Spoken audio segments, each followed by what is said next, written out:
Bonjour à chacune et chacun d'entre vous.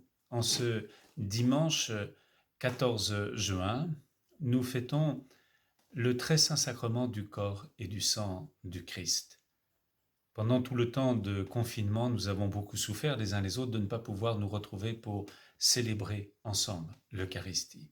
Alors quelle joie aujourd'hui de laisser résonner d'une façon particulière les paroles du Christ au moment de la consécration.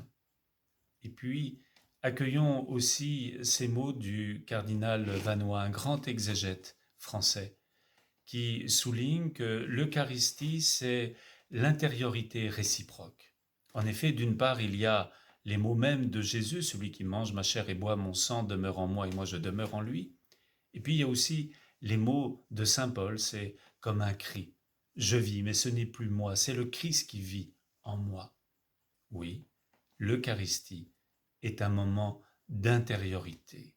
C'est un moment où nous accueillons la présence aimante de Dieu dans notre vie, afin de pouvoir témoigner de lui auprès de tous nos frères.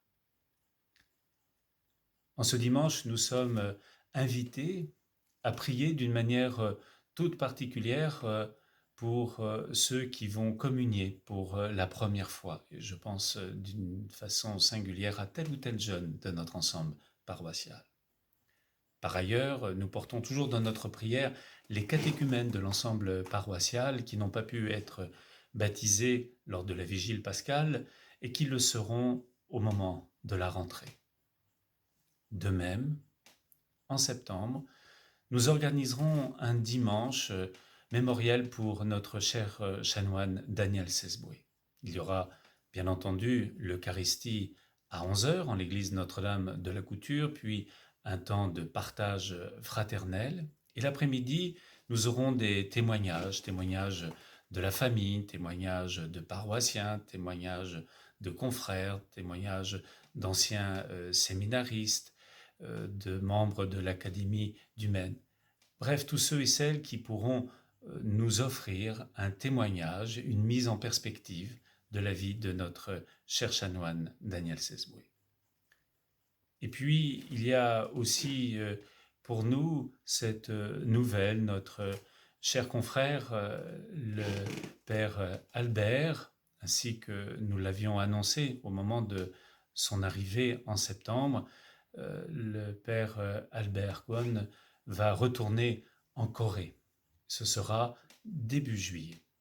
Et le week-end du 4 et 5 juillet, lors des célébrations eucharistiques à l'église Notre-Dame de la Couture, lors de la messe anticipée de 18h30 et la messe de 11h le dimanche, nous lui exprimerons toute notre reconnaissance.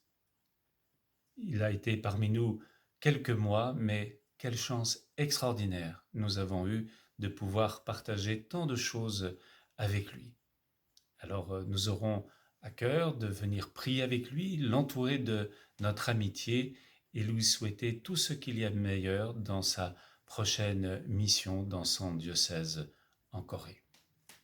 Soyez assurés de notre prière, prenez soin de vous.